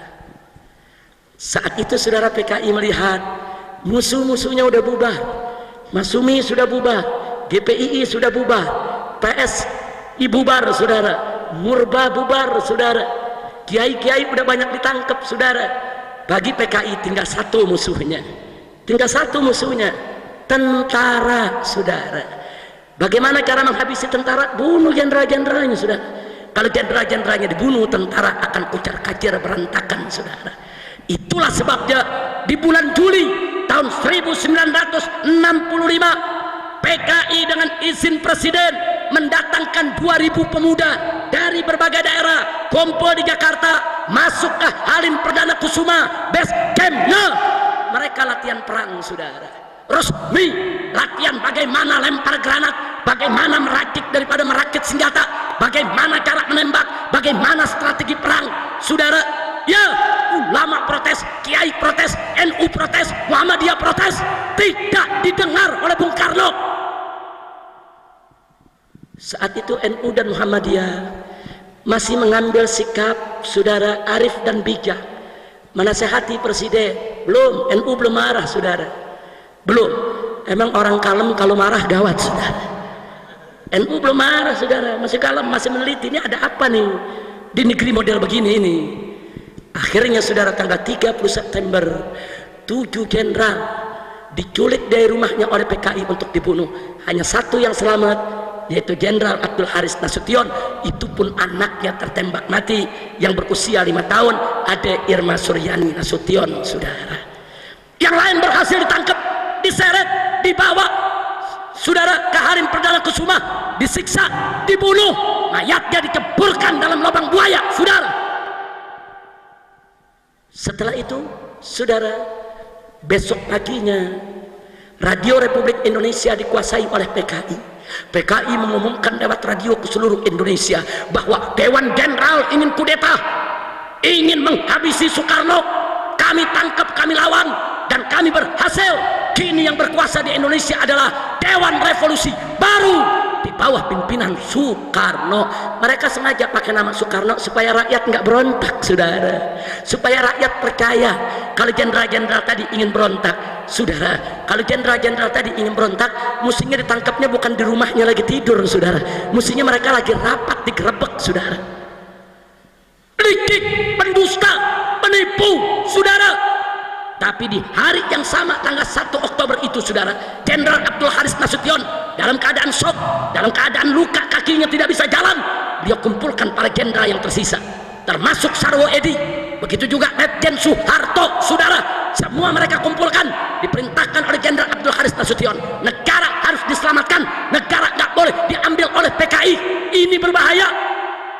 Akhirnya Soeharto memimpin penyerbuan ke Radio Republik Indonesia, ambil alih saudara, siarkan ke seluruh Indonesia bahwa kudeta PKI gagal. Sarwo Edi ini adalah mertuanya SBY saudara. Sarwo Edi saat itu kolonel, memimpin RPKAD, kalau sekarang disebut Kopassus saudara, membawa pasukan, dia serang itu Halim Perdana Kusuma. Ternyata PKI yang berontak saudara, banyak oknum angkatan darat, angkatan laut, angkatan udara. Siapa bilang tentara tidak disusupi? Letkol Untung saudara, yang memimpin G30 PKI dari PKI saudara, kolonel angkatan darat. Jadi jangan pikir angkatan darat tidak tersusupi saudara. Hari itu yang kita lawan tentara saudara. Cakrabirawa, pasukan pengamanan presiden, tentara angkatan darat, mereka yang culik para jenderal. PKI kuat saudara, dia punya pasukan, dia menyusup kemana-mana. Nah disitulah saudara, setelah kejadian itu Allah bukakan hati para kiai kita di NU, saudara. Selama ini kan NU meneliti, ini bagaimana ini coba lo begini negeri, saudara. Allah bukakan hati para kiai dari Sabang sampai Merauke. Akhirnya para kiai itu menyerukan untuk memprotes PKI. Turunlah Ansor pada tanggal 10 Oktober, saudara. Ansor di setiap kota di tanah Jawa melakukan demo, saudara, di tiap kota meminta supaya PKI dibubarkan, saudara. Karena PKI sudah lewat batas, mereka mengulangi pengkhianatan. Dulu 1948 sudah dimaafkan, sudah dimaklumi. Kali ini mereka ulangi lagi, saudara. 10 Oktober NU turun Ansornya, saudara. Lalu apa yang terjadi, saudara? PKI marah melihat NU, PKI marah kepada Banser. Besoknya tahu yang terjadi, saudara, 67 anggota Banser di Banyuwangi mereka undang, mereka ajak makan malam, saudara, mereka racuni. Setelah itu mereka sembelih satu persatu, mereka masukkan ke dalam sumur. Pimpinan Banser, saudara, di Blora, di Jawa Tengah, di Magetan, di mana-mana dicolek, dibunuh. Akhirnya tanggal 13 Oktober, saudara, NU marah, Banser marah, Ansor marah. Terjadi bentrok antara PKI dan Banser di seluruh Indonesia. Saat itulah, saudara, NU menjadi magnet, saudara. NU menjadi magnet saat Muhammadiyah sudah putus harapan, saudara. Saat GPII sudah dibubarkan, saat Masumi sudah dibubarkan, saat kiai-kiai nasional sudah ditangkapi, saudara. Saat itu NU yang menjadi harapan umat, saudara. NU magnet ketika itu. Akhirnya, saudara, orang-orang Muhammadiyah, Sarekat Islam, Persis di seluruh Indonesia ikut membela Banser, ikut membela Ansor, meletus perang antara NU melawan PKI. Takbir, takbir. Hampir 1 tahun pertempuran meletus, saudara, di setiap kampung. Dan alhamdulillah, berdasarkan catatan sejarah, 1 juta PKI mati saat melawan umat Islam, saudara. Nah, sekarang PKI mau putar balik sejarah. Apa mereka bilang? Kami dibantai oleh NU, kami dibantai oleh Banser, kami nggak salah apa-apa, kami dibantai di mana-mana. Nih PKI lagi putar balik sejarah nih, saudara. Banser tidak akan marah, Banser tidak akan bunuh mereka kalau mereka tidak bunuh kiai-kiai NU. Betul? Saya mau tanya, yang bunuh kiai NU siapa? Yang bunuh Banser siapa? Yang bunuh jenderal siapa? Yang bakar pesantren siapa? Yang khianat kepada negara siapa? Jadi kalau Banser marah, wajar tidak? Ansor marah, wajar tidak? Takbir. Sallu ala Nabi. Kurang ajar, sekarang mau dibalik sejarahnya, saudara. Mereka bilang sekarang mereka korban. Ini dia kurang ajar, saudara. Dulu gagahnya nyeret kiai kita, sembelih kiai kita, bakar pesantren-pesantren NU kayak jagoan, mentang-mentang berkuasa. Begitu udah kalah, cengeng, ngaku saya dibantai, pala lu bomenyan. Kurang ajar, saudara. Kira-kira jelas tidak? Jelas tidak? Nah, sekarang saya mau tanya, Anda yang ambil kesimpulan, saudara. Setelah Anda lihat begitu sejarah PKI, saya tanya, kalau gitu PKI jawab yang keempat. PKI ini pahlawan atau bajingan? Jawab yang keempat, pahlawan atau bajingan? Pejuang atau pecundang? Siapa yang bunuh kiai? Siapa yang bunuh kiai? Siapa yang bakar pesantren? Siapa yang bantai NU? Siapa yang khianat kepada negara? Kalau begitu saya mau tanya, apa pantas presiden minta maaf kepada PKI? Kurang ajar presiden meminta maaf ke PKI. Saudara, apa maksudnya? Maka itu, saudara, saya mau serukan kepada umat Islam. Sampai hari ini kita masih berhasil menekan presiden untuk tidak minta maaf kepada PKI. Sampai hari ini. Setelah kami turun pada Tauhid di Jakarta, saya diundang oleh Menko Polhukam Luhut Panjaitan. Saudara, beliau ingin menenangkan saya dengan menjamin presiden tidak akan minta maaf kepada PKI. Saya katakan, apa jaminannya? Siapa yang bisa menjamin kalau presiden tidak minta maaf kepada PKI? Maka itu kita sampaikan kepada Menko Polhukam, kalau presiden sampai minta maaf kepada PKI, saya yang pertama kali akan teriakkan kepada rakyat Indonesia, turun ke jalan, turunkan Jokowi dari jabatan presiden. Takbir! Takbir! Saya mau tanya semua yang ada di sini, siap bela ulama? Siap bela kiai? Siap bela NU? Siap bela Banser? Siap bela NKRI? Siap ganyang PKI? Takbir! Kalau Jokowi sampai minta maaf kepada PKI, saudara, kita minta kepada umat Islam dimanapun anda berada, NU-nya, Muhammadiyahnya, Wasliyahnya, dan seluruh ormasnya dan komponennya, saudara, kita turun ke jalanan, turunkan Jokowi dari jabatan presiden, saudara. Setuju tidak? Takbir! Dan ganti namanya jadi Jokodok. Ganti namanya jadi Jokodok, saudara. Jangan takut, saudara. Enggak. Ini gara-gara dari bulan Januari sampai hari ini terus saya ceramah begini di mana tempat, saudara, pemerintah mau buat undang-undang lagi penghinaan kepada presiden supaya bisa ditangkap. Dulu tahun 2003 saya ditangkap dengan undang-undang penghinaan kepada presiden, saudara. Tapi tahun 2005 setelah kita keluar, rame-rame dengan ormas hitam kita tuntut itu undang-undang, itu pasal ke Mahkamah Konstitusi dan sudah dibatalkan, sudah, sehingga nggak ada lagi pasal penghinaan presiden. Nah, karena sekarang Jokowi di mana-mana disebut Jokodok, ini dianggap menghina presiden, maka presiden minta supaya undang-undang tadi dihidupkan kembali, supaya dia gampang nangkep Habib, gampang nangkep Kiai lagi, saudara. Tunggu dulu. Nah, setelah mereka gagal, ditolak oleh DPR, sekarang Kapolri mengeluarkan surat tentang hate speech, pernyataan kebencian, saudara, supaya polisi bisa tangkap siapa saja yang hina presiden. Kebon, kadal kebon. Saya tanya, takut jangan? Takut jangan? Takbir! Jangan takut. Ini yang hak harus disuarakan, saudara.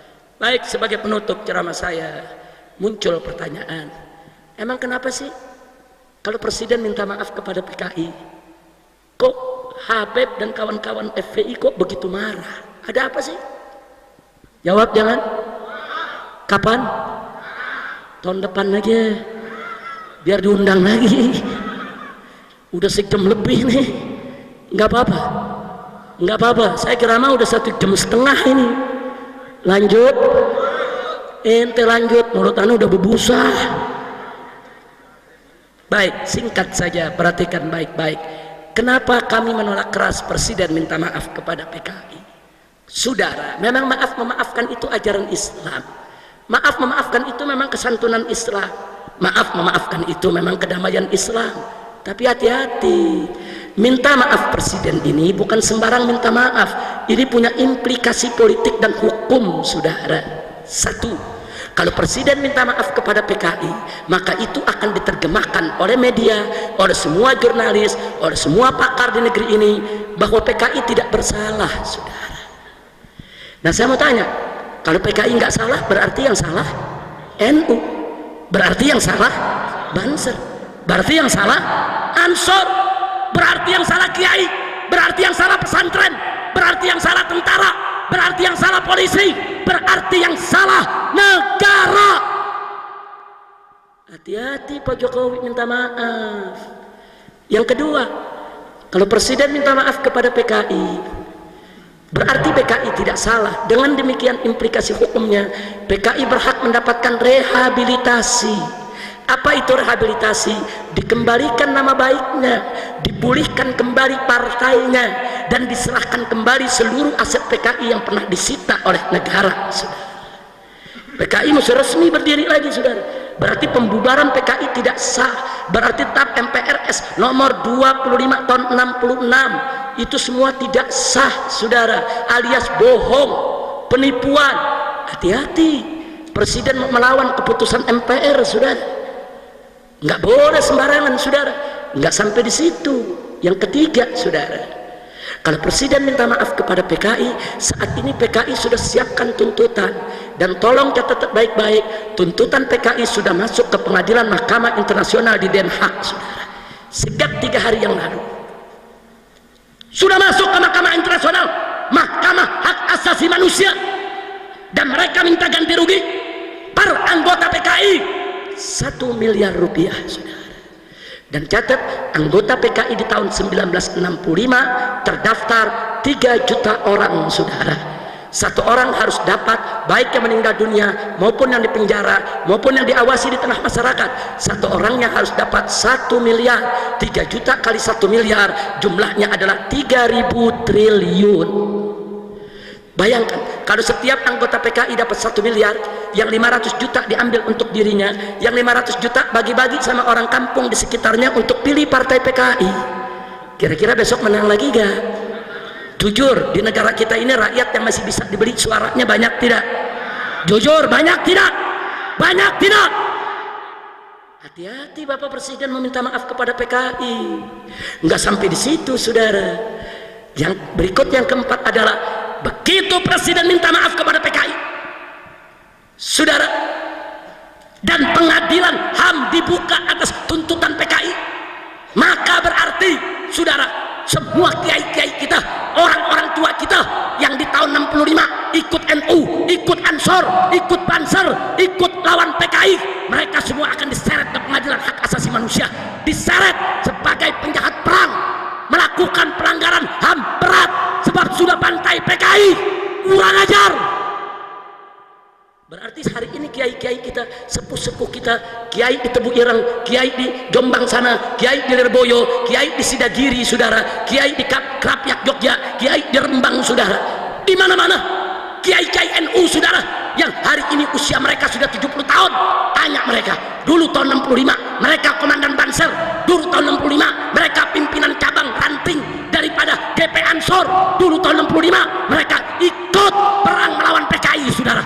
Kalau ini sampai masuk Mahkamah Internasional, berarti kiai-kiai kita di Rembang, di Tebu Ireng, di Krapyak, di Sidagiri, di mana-mana, saudara, termasuk di Kenggong Probolinggo sana, saudara, semuanya harus menjadi penjahat perang dan dituntut, saudara, sebagai penjahat perang dengan dalih, saudara, melakukan pelanggaran HAM berat, membantai PKI, kurang ajar. Saya jujur mau tanya semua di sini umat Islam, apa Anda rela besok kiai-kiai Anda di pondok-pondok pesantren itu diseret sebagai penjahat perang? Jawab yang kompak, rela tidak? Ridho tidak? Siap bela kiai? Siap bela NU? Takbir! Jadi waktu Kiai Haji Salahuddin Wahid Gus Solah menyatakan, kalau presiden minta maaf kepada PKI, hati NU akan terlukai, itu nggak main-main, saudara. Nggak main-main. Dulu almarhum Kiai Haji Yusuf Hashim tahun 65 itu pimpinannya Banser, saudara, gagah memimpin perlawanan terhadap PKI di mana-mana, saudara. Dan tentara negara ini harus bersyukur kalau hari itu NU tidak melakukan perlawanan terhadap PKI. Siapa yang melawan, saudara? Masumi udah bubar, GPII udah bubar, Muhammadiyah, ulama-ulama kiainya udah ditangkap-tangkepi, saudara. Siapa yang bela negara ini kalau bukan NU, saudara? Siapa yang bela negara ini kalau bukan Ansor, saudara? Kontribusi NU, kontribusi Banser, kontribusi Ansor, saudara, terhadap keselamatan NKRI dari rongrongan PKI tidak bisa dipungkiri, betul? Maka itu saya mau tanya sekali lagi, jadi yang salah NU atau PKI? Kiai atau PKI? Pesantren atau PKI? Ansor atau PKI? Banser atau PKI? Takbir!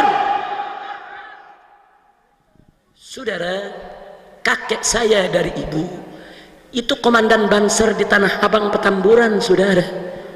Dulu ditangkap oleh Cakrabirawa dengan tokoh-tokoh NU Betawi, saudara, karena dituduh tidak pro kepada PKI. Ditangkap, saudara, disiksa, dilucuti, saudara, muka sudah tidak kelihatan muka, luka di mana-mana. Cuman Allah selamatkan nyawanya, saudara. Beliau bersama tokoh NU Betawi Haji Matsani dan Haji Mentako, saudara, diseret dari depan rumah oleh Cakrabirawa karena dulu Tanah Abang, saudara, sampai Harmoni Kota itu adalah basis PKI di tahun 65, saudara. Nah, jadi artinya, saudara, orang-orang tua kami dulu, kakek-kakek kami, keluarga kami, guru-guru kami, mereka orang-orang NU, mereka orang-orang Banser, mereka orang-orang Ansor.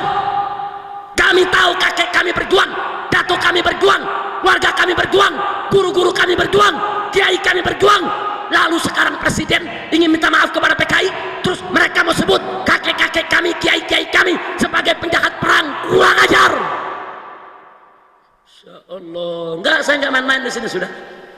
Enggak, kalau coba-coba presiden minta maaf kepada PKI, kita akan goyang, kita akan demo setiap hari. Paling tinggi resiko mati, saudara. Mati cuman pindah tempat dari dunia ke akhirat. Wah, pindah tempatnya enak, digotong lagi, saudara. Nggak usah takut mati di jalan Allah, betul? Betul. Maka itu saya mau tanya semua di sini, siap bersatu? Umat Islam siap bersatu, siap berjuang, siap bela Allah, siap bela Rasul, siap bela Quran, siap bela Islam, siap bela Kiai, siap bela NU, siap bela Banser, siap bela Ansor, siap bela NKRI. Takbir, sallu ala Nabi. Nah, kita mau sampaikan sama tentara dan polisi, makanya sama Habib Mekiai jangan curiga melulu, betul? Dulu tentara kalau nggak ada NU mau kemana? Dipotong lo semua. Nah, jenderalnya udah dipotong, betul? Alhamdulillah ada NU, ada Habib, ada Kiai. Jangan Duh, Habib dicurigain, Kiai dicurigain. Jangan, saudara. Besok kalau PKI bangkit, siapa yang bela Anda?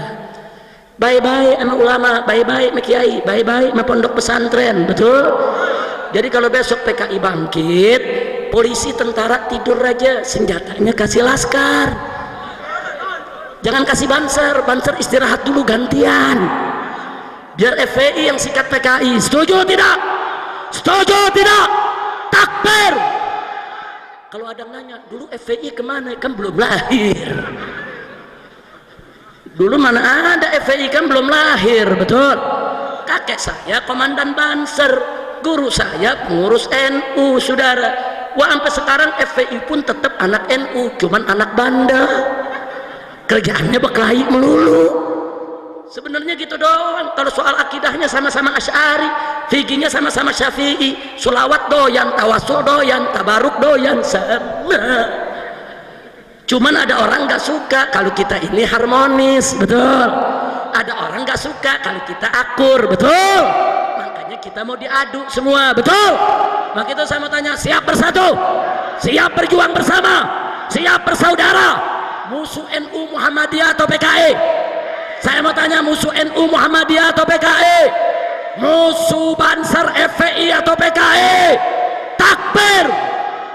Alhamdulillah. Kira-kira jelas tidak? Paham semua? Nah, jujur, kalau presiden minta maaf kepada PKI, bahaya tidak? Bahaya tidak? Terima atau tolak? Biarkan atau lawan? Siap lawan? Siap jihad lagi? 22 Oktober dijadikan Hari Santri Nasional, betul? Atas permintaan PBNU, betul? Tanya dong, kenapa 22 Oktober itu bisa menjadi Hari Santri? Karena di tanggal 22 Oktober, saudara, NU di bawah kepemimpinan Hadratus Syekh Al-Alimul Allama Kiai Haji Hasyim Asy'ari radhiyallahu taala anhu wa an jami'il muslimin, saudara, mengeluarkan resolusi jihad. Kenapa beliau keluarkan resolusi jihad? Karena nikah mendarat, saudara, di Surabaya. Inggris dan Belanda membonceng nikah, dia pengen jajah lagi Indonesia. Makanya Kiai Haji Hasyim Asy'ari dan ulama-ulama NU kala itu sepakat keluarkan resolusi jihad, umumkan di pondok-pondok pesantren, saudara. Akhirnya, saudara, meledaklah peristiwa 10 November, semangat arek-arek Surabaya melawan Inggris, melawan Belanda, sampai jenderal Inggris ikut mati karena resolusi jihad yang dikeluarkan NU, saudara. Takbir. Berarti saya tanya, NU jasanya besar tidak? Besar tidak? Besar tidak? Maka itu kita wajib jaga NU, saudara. NU adalah rumah besar Ahlus Sunnah wal Jamaah. NU nggak boleh dikotori sama Syiah, betul? NU nggak boleh dikotori sama Wahabi, betul? NU nggak boleh dikotori sama liberal, saudara, betul? Siap jaga NU, siap bela NU, siap bersihkan NU dari liberal. Takbir, sallu ala nabi. NU rumah besar Ahlus Sunnah wal Jamaah, termasuk rumah front pembela Islam, karena front pembela Islam ikut Ahlus Sunnah wal Jamaah. Karena itu seluruh anggota FPI di seluruh Indonesia wajib untuk ikut memiliki NU, wajib untuk ikut menjaga NU, wajib untuk ikut membela NU, saudara. NU rumah besar Ahlus Sunnah wal Jamaah yang didirikan oleh Hadratus Syekh Al-Alimul Allamah Kiai Haji Hasyim Asy'ari atas dasar akidah Asy'ariyah dan fikih Imam Syafi'i, saudara. Tidak boleh dirubah, tidak boleh dikotori, mau dengan Syiah, dengan Wahabi, dengan liberal, tidak boleh. NU harus tetap menjadi rumah besar Ahlus Sunnah wal Jamaah. Setuju tidak? Setuju tidak? Nah, jadi sampai di sini ceramah saya mau tanya, kalau gitu NU Ansor Banser jasanya besar tidak buat negara? Jasanya besar tidak lawan PKI? Jadi kalau Presiden Jokowi coba-coba membela PKI, saudara, langkai dulu mayat NU, betul? Dan sebelum langkai mayat NU, langkai dulu mayat FPI. Nah, langkai dulu anaknya, lu jangan lawan bapaknya, gua colok. Lawan sini anaknya dulu. Setuju?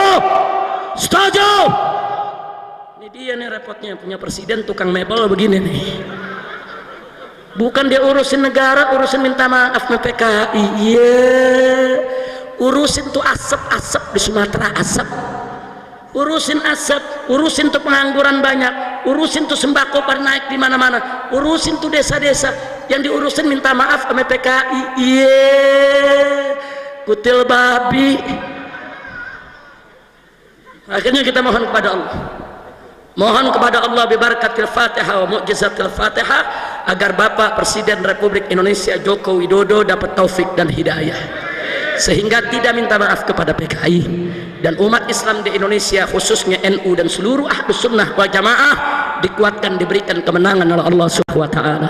Ala hadhihi niyyah wa likulli niyatin salihah wa ila hadratin nabiyil mustafa sallallahu alaihi wasallam bisiril Fatihah.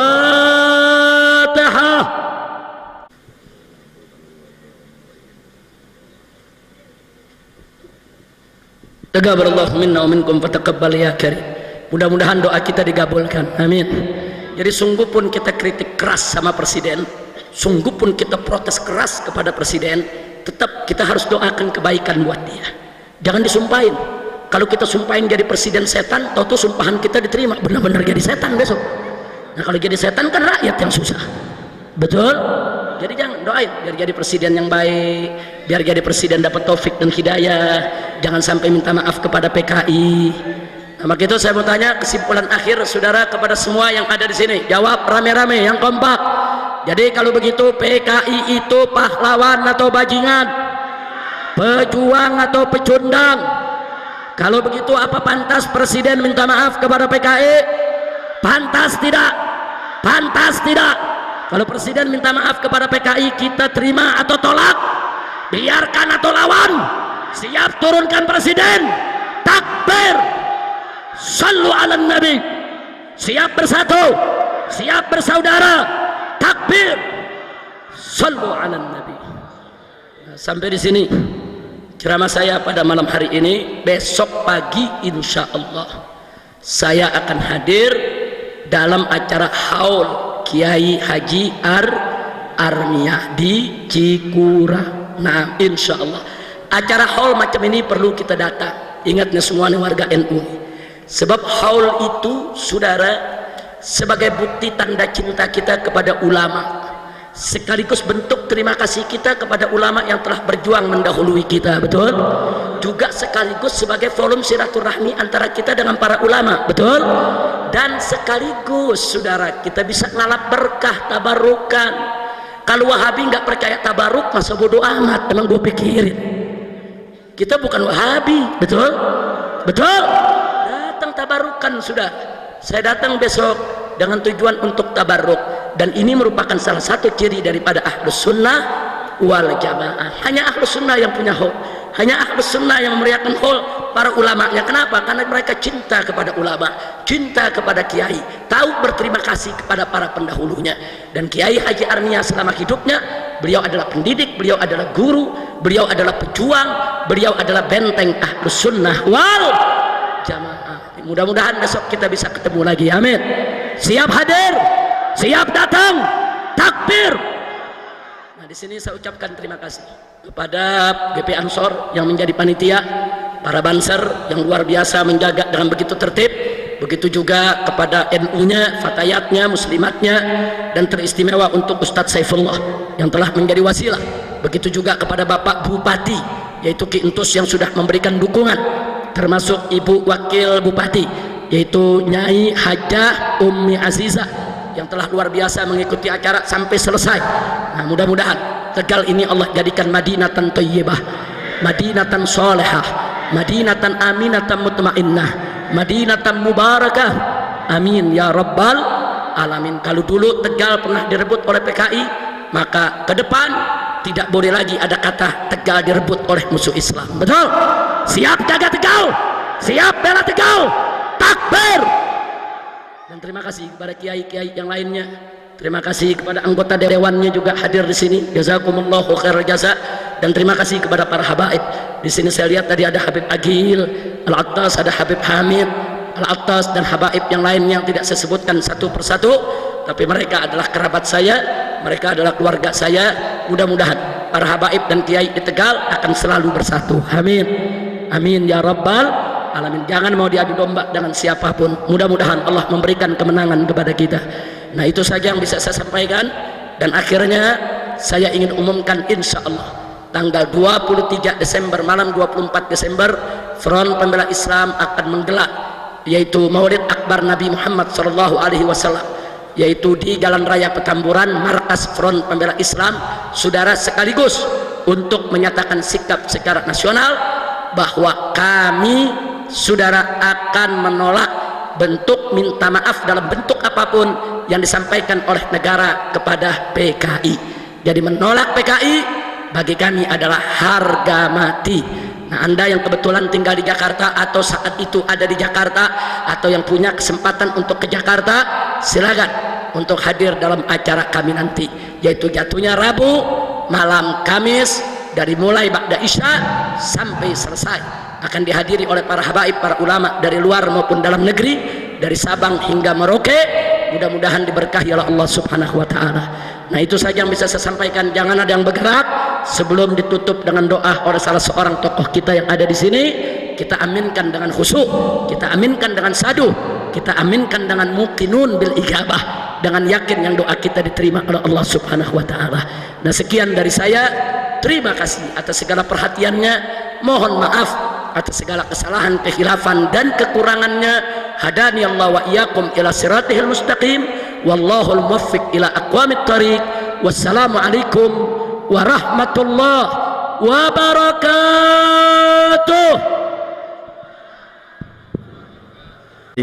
Kepada Al-Habib Dr. Muhammad Rizik Syihab LCMA yang telah memberikan mawaddah hasanah sekaligus juga nasihatnya. Rahim, alhamdulillah rabbil alamin, hamdan yuafi ni'amahu wa yukafi mazidah. Ya Rabbana lakal hamdu kama yanbaghi li jalali wajhika wa 'azimi sultanik. Subhanaka la nuhsi sana'an 'alaika ma asnaita 'ala nafsik, falakal hamdu hatta tarda wa lakal hamdu idza radita wa lakal hamdu ba'da ridha. Allahumma shalli wa sallim 'ala sayyidina Muhammadin fil awwalin wa salli wa sallim 'ala sayyidina Muhammadin fil akhirin. Salli wa sallim 'ala sayyidina Muhammadin fi kulli waqtin wa hin. Salli wa sallim 'ala sayyidina Muhammadin في الملأ الأعلى إلى يوم الدين. صل وسلم على سيدنا محمد حتى ترث الأرض من عليها وأنت خير الوارثين. اللهم إنا نستغفرك ونستودعك أدياننا وأبداننا وأنفسنا وأموالنا وأهلنا وكل شيء أعطيتنا. اللهم اجعلنا وإياهم في كنافك وأمانك وأيادك وجوارك من كل شيطان مريض وجبار عنيد وذي عين وذي بغي وذي حسد ومن شر كل ذي شر، إنك على كل شيء قدير.